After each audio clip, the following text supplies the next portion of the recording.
friends, today in the gospel reading, Jesus says, "Come to me, all you who are weary and heavy laden, and I will give you rest."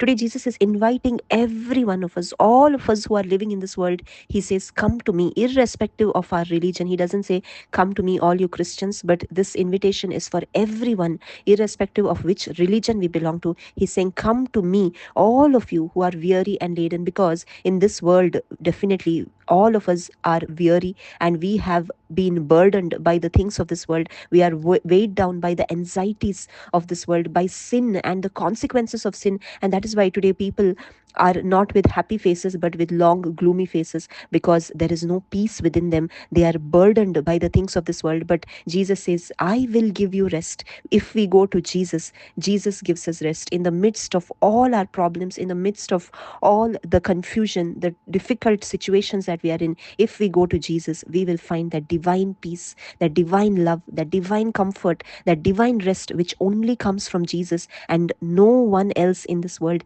can give us that comfort, because he is our Father, and only a father can comfort a child. In this world also, when we see a small child approaching his father with problems, with difficult situations in his life, the father hugs the child, and the child can experience the comforting presence of the father, the love of the father in the midst of his problems, in the midst of difficulty. And same way, when we approach our heavenly Father, our Father doesn't cast us out, he doesn't drive us away. Instead, he comes so that we can have rest in him. We can experience the love of God in the midst of all the problems. But definitely Jesus says, in this world you will have problem, you will have tribulation, you will have trial, but take courage, I have overcome the world. Let us not think that if we go to Jesus, all we will not have any problem in this world. No, that is wrong, because Jesus himself faced a lot of problems in this world. He himself underwent so much humiliation. But Jesus says, "Take my yoke upon you and learn from me, for I am gentle and humble in heart." We need to learn from the life of Jesus.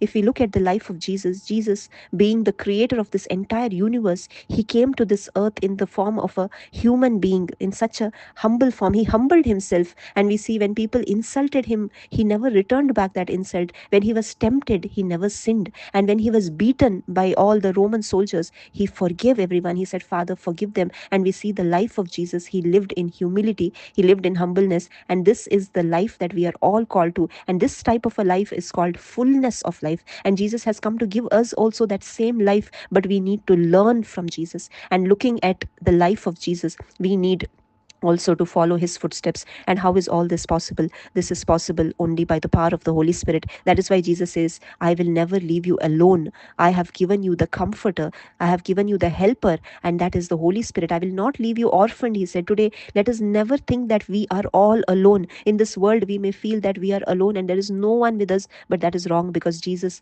himself said that, "I will not leave you orphaned. I will never leave you. I will never forsake you," because he has given us his Spirit. The Holy Spirit is in us, and when the Holy Spirit is in us, we can face everything by his power, by his strength, not with our power, not with our strength, but with his strength. And that divine strength will help us to keep going, because in him there is comfort, in him there is peace, in him there is a rest that surpasses all understanding, that we cannot get from anyone or anything in this world, but it comes only from Jesus. And that's why in the first reading also it says, Isaiah 40 verses 31, "Those who wait on the Lord will gain their strength. They will mount up with wings like eagles. They will run and not be tired. They will walk and not become weary." My dear friends, only those who wait on the Lord, only those who trust in the Lord will renew their strength. And today we are all called by Jesus. We are invited by him to place our trust in him. Thank you. God bless you.